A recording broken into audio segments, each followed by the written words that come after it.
సహవాసం కావాలి, నీవు అందించే జీవం కావాలి నాకు అని నువ్వు తెలియజేస్తున్నావు. ఈ ఉపవాసం ద్వారా నువ్వు ఏం సంకేతం ఇస్తున్నావు దేవునికంటే, దేవా నేను నిన్నే కోరుకుంటున్నాను, నాకు నువ్వే కావాలి, పాపము నాకు వద్దు, నీ ఆత్మ కావాలి, నీ శక్తి కావాలి, నీ సహవాసం కావాలి అని.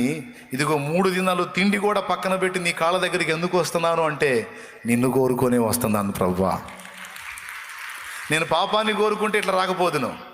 నేను ఇలా వచ్చాను అంటేనే నీకు ఒక సాక్ష్యం, నేను పాపమును అసహించుకుంటున్నాను, దాని విషయమై మారు మనసు పొందాను. ఎంతమందికి అర్థమైంది? రైట్.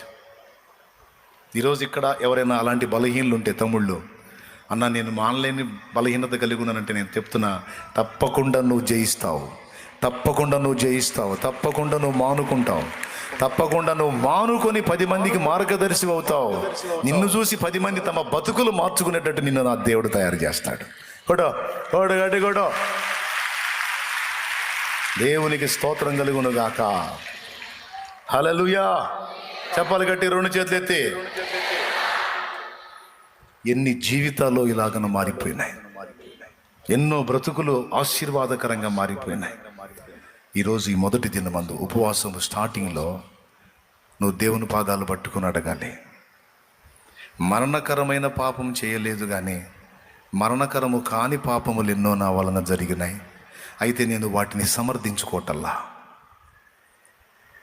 గొర్రెపిల్ల బురదలో పడదన్న గ్యారెంటీ లేదు, కానీ ఒక్కటి నిజం, గొర్రెపిల్ల బురదను మాత్రం ఎంజాయ్ చేయలేదు. ఒప్పుకుంటారా? గొర్రెపిల్ల బురదలో పడదన్నది చెప్పజాలం, కానీ ఒక్కటి మాత్రం నిజం, గొర్రెపిల్ల బురదను ఎంజాయ్ చేయలేదు. అలాగే దేవుని మూలంగా పుట్టినవాడు పాపం చెయ్యడు.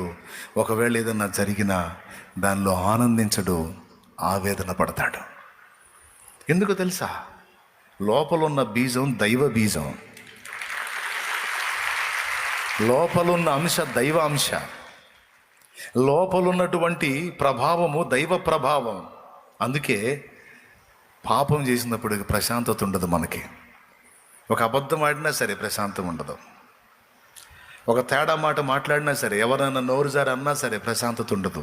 ఎందుకో తెలుసా? లోపల దేవుని ఆత్మ గద్దిస్తూ ఉంటాడు. నువ్వేం మాట్లాడావు? నువ్వు అనొచ్చా?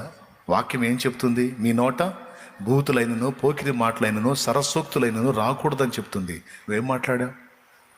ఎందుకు మాట్లాడావు? ఒప్పుకో, మారు మనసు పొందు, ఇంకోసారి చేయనని ఒప్పుకో. ఆయన పాపమును గూర్చియు, నీతిని గూర్చియు, తీర్పును గూర్చియు లోకమును ఒప్పింపజేయునని ఉంది. పరిశుద్ధాత్మను గురించి ఏముంది? పాపాన్ని ఒప్పిస్తాడని ఉంది. పరిశుద్ధాత్మ ఒప్పిస్తాడు. ఎందుకు నువ్వు ఇలా మాట్లాడావు, ఎందుకు ఇలా ప్రవర్తించావు, ఎందుకు ఇలా చేశావు? ఒప్పుకో, మారు మనసు పొందు, దిద్దుకో, జాగ్రత్త పడు అని.